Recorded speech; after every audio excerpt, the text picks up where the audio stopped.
നമസ്കാരം. 2 വയസ്സ് മുൻപ് തന്നെ കുട്ടികളിൽ ഓട്ടിസം കണ്ടെത്തുന്നതിനുള്ള 9 ലക്ഷണങ്ങളാണ് ഇന്ന് ഞാൻ നിങ്ങളോട് ഷെയർ ചെയ്യുന്നത്. നിങ്ങളുടെ മക്കൾക്ക് ഈ ലക്ഷണങ്ങൾ ഉണ്ടോ ഇല്ലയോ എന്ന് കണ്ടെത്തുന്നതിന് വേണ്ടി അവസാനം വരെയും ഈ വീഡിയോ കാണുക. അതോടൊപ്പം ഈ ചാനൽ സബ്സ്ക്രൈബ് ചെയ്താൽ തുടർന്നും നിങ്ങൾക്ക് സൈക്കോളജിയുമായി ബന്ധപ്പെട്ട വീഡിയോസ് ലഭിക്കുന്നതായിരിക്കും. കുട്ടികളിലെ ഭാഷ, ആശയവിനിമയം, സാമൂഹിക ഇടപെടൽ, അതായത് language, communication and social interaction, ഈ 3 കഴിവുകളെയും ബാധിക്കുന്ന ഒരു വളർച്ചാ വൈകല്യമാണ് ഓട്ടിസം അഥവാ ഓട്ടിസം സ്പെക്ട്രം ഡിസോർഡർ. പെൺകുട്ടികളെ അപേക്ഷിച്ച് ആൺകുട്ടികളിലാണിത് കൂടുതലായിട്ടും കണ്ടുവരുന്നത്. ജനറ്റിക് ആൻഡ് എൻവിറോൺമെന്റൽ ഫാക്ടേഴ്സ് ആണ് ഓട്ടിസം കുട്ടികളിൽ ഉണ്ടാകാനുള്ള പ്രധാന കാരണങ്ങൾ. ഓട്ടിസം നമുക്ക് പൂർണ്ണമായിട്ടും ചികിത്സിച്ച് ഭേദമാക്കാനായിട്ട് കഴിയില്ല. എന്നാൽ 2 വയസ്സിന് മുൻപ് തന്നെ കുട്ടികളിൽ ഓട്ടിസം കണ്ടെത്തി കഴിഞ്ഞാൽ സൈക്കോളജിക്കൽ ട്രീറ്റ്മെന്റ്സും മറ്റു തരത്തിലുള്ള ട്രെയിനിങ്സും കൊടുത്താൽ ഒരു പരിധി വരെ നമുക്ക് ഓട്ടിസം നിയന്ത്രിക്കാൻ സാധിക്കുന്നതാണ്. അതിൻ്റെ ഫലമായിട്ട് കുട്ടികൾക്ക് സ്വന്തം കാര്യങ്ങൾ സ്വയം ചെയ്യാൻ സാധിക്കുകയും അതോടൊപ്പം തന്നെ അവരുടെ അക്കാദമിക് ലെവലിൽ കമ്മ്യൂണിക്കേഷൻ ആൻഡ് സോഷ്യൽ ഇൻ്ററാക്ഷനിലും സോഷ്യൽ ബിഹേവിയേഴ്സിലും നല്ല ചേഞ്ചസ് നമുക്ക് ഉണ്ടാക്കാനായിട്ട് സാധിക്കും.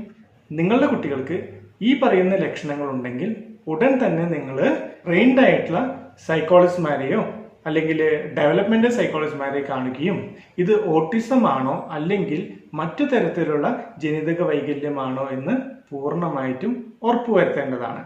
തുടർന്ന് ഇത് നമുക്ക് മാനേജ് ചെയ്യുന്നതിന് വേണ്ടിയിട്ടുള്ള ട്രീറ്റ്മെന്റ് കൊടുത്തു കഴിഞ്ഞാൽ അവരുടെ ജീവിതത്തിൽ നല്ല മാറ്റങ്ങൾ ഉണ്ടാക്കാനായിട്ട് സാധിക്കും. ആദ്യത്തെ ലക്ഷണം poor reflex actions or imitations. അതായത് 2 വയസ്സാകുമ്പോഴേക്കും കുട്ടികളോട് നമ്മൾ ചിരിക്കാൻ പറഞ്ഞാൽ ചിരിക്കും, കരയാൻ പറഞ്ഞാൽ കരയും, ക്ലാപ്പ് ചെയ്യാൻ പറഞ്ഞാൽ ക്ലാപ്പ് ചെയ്യും. അത്യാവശ്യം കുറച്ചൊക്കെ റൈംസൊക്കെ നമ്മൾ പഠിപ്പിച്ചു കൊടുത്തു കഴിഞ്ഞാൽ അതുപോലെ തന്നെ പറയാൻ പറ്റും. നമ്മൾ എന്താണോ ചെയ്യുന്നത് അതുപോലെ അവർ അനുകരിക്കാനായിട്ട് ശ്രമിക്കും. എന്നാൽ ഓട്ടിസം ഉള്ള കുട്ടികളിൽ ഇത്തരം കാര്യങ്ങൾ വളരെ കുറവായിരിക്കും. ചിലപ്പോൾ ഒട്ടും തന്നെ അവർ കാണിക്കുകയില്ല. രണ്ടാമത്തെ ലക്ഷണം അവോയ്ഡിങ് ഐ കോണ്ടാക്റ്റ്. 2 വയസ്സാകുമ്പോഴേക്കും കുട്ടികളെ നിങ്ങൾ ശ്രദ്ധിച്ചാൽ മനസ്സിലാവും, അവരെപ്പോഴും സംസാരിക്കുമ്പോൾ നമ്മുടെ മുഖത്തേക്ക് നോക്കിയിട്ടും കണ്ണിൽ നോക്കിയിട്ടൊക്കെ ആയിരിക്കും സംസാരിക്കുക.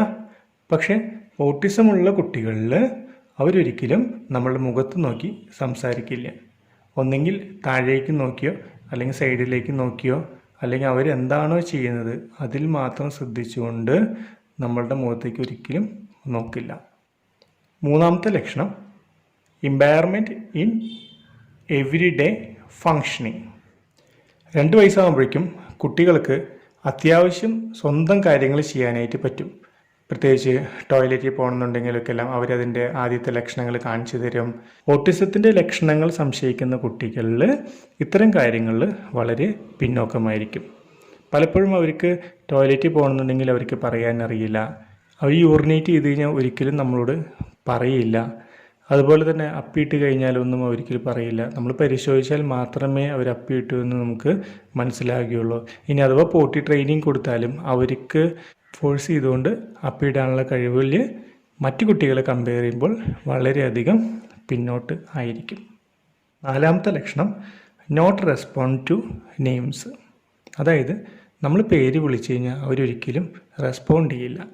സാധാരണ 2 വയസ്സാകുമ്പോഴേക്കും നമ്മൾ കുട്ടികളെ പേരെടുത്ത് വിളിക്കാം. അത് ശരിക്കുള്ള പേരാകാം അല്ലെങ്കിൽ നിക് നെയിംസ് ആകാം.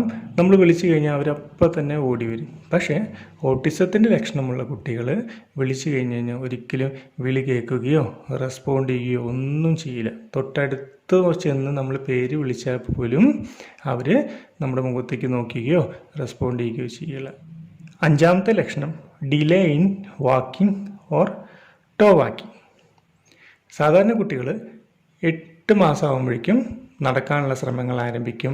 അതായത് പിടിച്ച് നടക്കാനായിട്ട് ശ്രമിക്കും. 1.5 വയസ്സാകുമ്പോഴേക്കും അവർ വളരെ നന്നായിട്ട് ഓടിച്ചാടിയൊക്കെല്ലാം നടക്കും.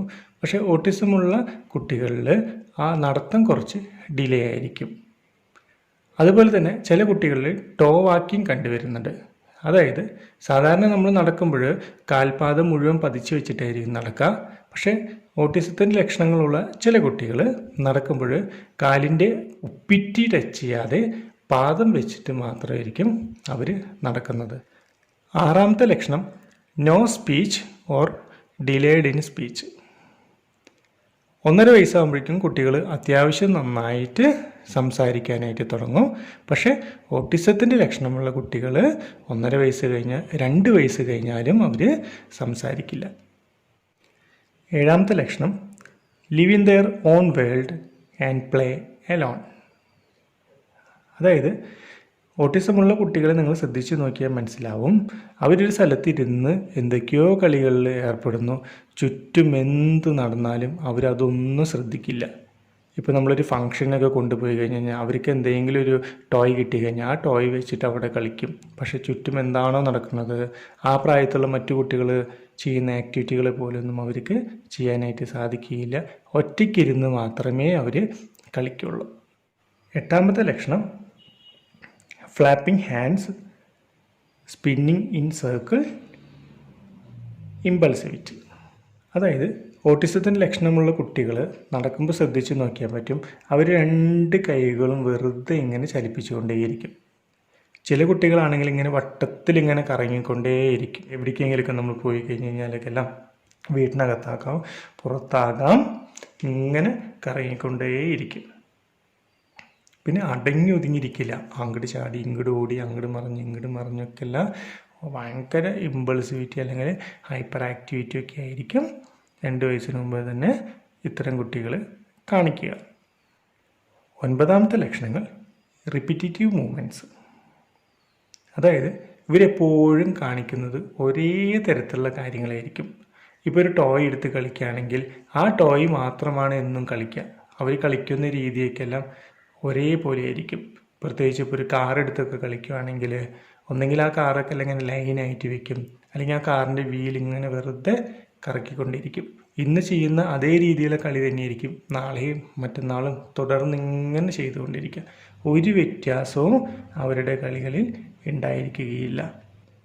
സോ ഈ 9 ലക്ഷണങ്ങളിൽ എന്തെങ്കിലുമൊക്കെ നിങ്ങൾ കാണുന്നുണ്ടെങ്കിൽ തീർച്ചയായിട്ടും നിങ്ങൾ ഉടനടി ഡെവലപ്മെൻറ്റ് സൈക്കോളജിസ്റ്റിനെയോ ചൈൽഡിൻ്റെ ഏരിയയിൽ സ്പെഷ്യലൈസ് ചെയ്തിട്ടുള്ള സൈക്കോളജിസ്റ്റുമാരെ കാണിക്കുകയും ഓട്ടിസം ആണോ അല്ലയോ എന്ന് കണ്ടെത്താനുള്ള ഒരുപാട് ടെസ്റ്റുകൾ നമുക്ക് നിലവിലുണ്ട്. ആ ടെസ്റ്റുകളൊക്കെ ചെയ്തിട്ട് ഇത് ഓട്ടിസത്തിൻ്റെ ലക്ഷണമാണോ അല്ലെങ്കിൽ മറ്റു തരത്തിലുള്ള വൈകല്യം കൊണ്ട് സംഭവിച്ചാണോ എന്ന് ഉറപ്പാക്കി കഴിഞ്ഞ് കഴിഞ്ഞാൽ നിങ്ങൾക്ക് നിങ്ങളുടെ കുഞ്ഞിൻ്റെ ജീവിതം രക്ഷിക്കാനായിട്ട് സാധിക്കും. അതുപോലെ തന്നെ ഓട്ടിസം ആണെന്ന് കണ്ടെത്തി കഴിഞ്ഞ് കഴിഞ്ഞാൽ കൃത്യമായിട്ടുള്ള ട്രീറ്റ്മെൻറ്റ്സുകൾ കൊടുത്ത് സ്വന്തം കാലിൽ സ്വയം നിൽക്കാനുള്ള പ്രാപ്തി ഈ കുട്ടികളിൽ ഉണ്ടാക്കിയെടുക്കാനും സാധിക്കുന്നതാണ്.